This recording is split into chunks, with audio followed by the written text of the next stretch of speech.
I had learned long ago that the trick to a good spell was clarity. The clearer you were about what you wanted, the more likely it was that the outcome you desired would come to fruition. Thus, if a client came to me requesting a love spell, the request would usually sound something like this. I desire her to become absolutely obsessed with me and to love me with all the energy in her body.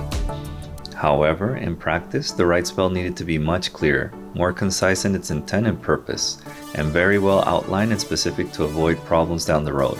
After all, I ran a business and depended on positive customer feedback, which meant giving clients exactly what they requested. My generic enchantment had the following structure. After performing this enchantment, name a person, will begin to feel a deep longing in their heart for, name a client. Initially, they will feel a gentle flutter whenever they think about, name a client. With each passing day, that feeling will grow stronger and their thoughts will increasingly drift towards, name a client. They will yearn to spend time with, name a client, for as long as, name a client desires. Over time, this yearning and affection will deepen, and after several months, they will wish for nothing more than to spend their time with, name a client. However, this seemingly simple spell contained a number of problems.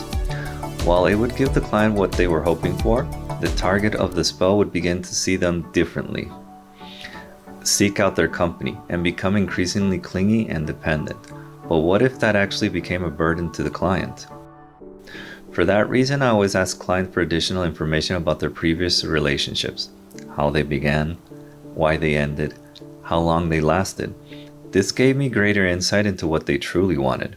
If it became clear that the client was motivated by lust, revenge, or a desire to manipulate somebody before abandoning them, I would strongly encourage them to reconsider. Leaving another person eternally yearning for someone who had no intention of reciprocating could lead to severe emotional distress, and in extreme cases, even physical decline. Instead, I would often suggest less destructive alternatives. For example, if they simply wanted revenge, there were countless other enchantments available, such as having the person simply let go and gain weight, amongst others. Thus, my generic spell was usually modified to reduce the likelihood of something going wrong or the client failing to obtain what they truly wanted. For instance, if the client valued their independence, had not maintained many meaningful relationships, or tended to lose interest quickly, I wanted to ensure that neither party ended up trapped in an undesirable situation. In those cases, I would add the following clause. If, name a client no longer feels a flutter in her heart, and no longer wishes to spend time with or be around, name a person, the effects of this enchantment will gradually lessen until they have completely disappeared. However, if the client was the type who avoided relationships altogether or simply did not know what he or she wanted, which is far more common than most people realize, I would add an additional safeguard. If name a client still feels a flutter in her heart for name a person will begin taking greater care of their physical and emotional well-being. They will dress well, flirt, laugh, and become exceptionally friendly with name a client's best friend, older brother, younger sister, arch enemy, or any individuals with whom name a client tends to compete, until name a client begins paying greater attention to name a person. And if the client happened to rub me in the wrong way by being particularly rude or disrespectful, I might quietly add the following. If name a client puts no effort into the relationship, name a person will forget them entirely and move on to meet their true partner or simply marry name a client's best friend. This is why I dislike casting love spells. They are little more than complicated webs of confusion and unintended consequences. Even the most carefully crafted spell, designed with the best of intentions, could produce questionable outcomes. Human nature was simply too unpredictable. So you can imagine what might happen when I allowed my bad mood to get the better of me. Hastily threw together a spell at the last minute and simply let it run its course. I lay there on my bed looking at him, unsure of what to expect or what I should do next. Fixing the situation might create an even larger problem. Thus, I prefer to let events unfold naturally and avoid making any quick fixes. Once I understood the true outcome, I could create something that would not necessarily solve everything. Free will does have its advantages. but might at least soften the consequences.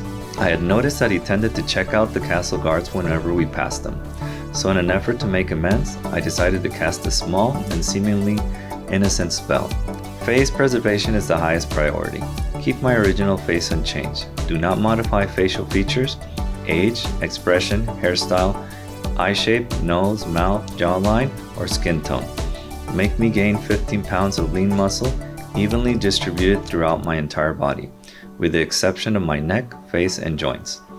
I felt my body begin to grow warm as sweat formed across my skin. I found myself unable to move, as though I had spent an entire day performing hard labor and every muscle in my body had been pushed beyond exhaustion. I went to sleep and allowed the spell to take its course. When I awoke the following morning, I could hardly believe how well it had worked. Some things never change. One day I had grown tired of trying to convince him to pull his weight around the house. I would come home exhausted and ready for a nap, only to find the entire place in disarray while he lounged around doing absolutely nothing.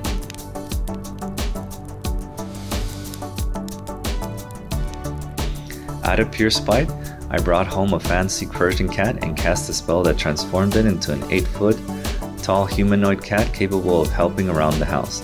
Thus, Cuddles was born. I have the essence you requested, friend. Thank you, your height is invaluable.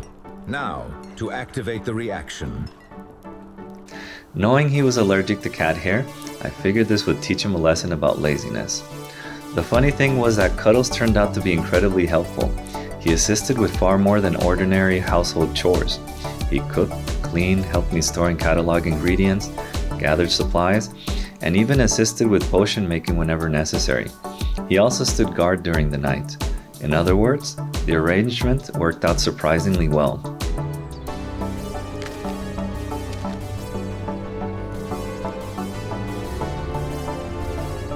Meanwhile, my trusty steed, also known as my life partner, womanizer, or so I once thought, had no choice but to get along with Cuddles and continue doing what he did best, wasting time and avoiding responsibility. Of course, he preferred to call it tending to the garden, preparing food, and keeping the weeds away.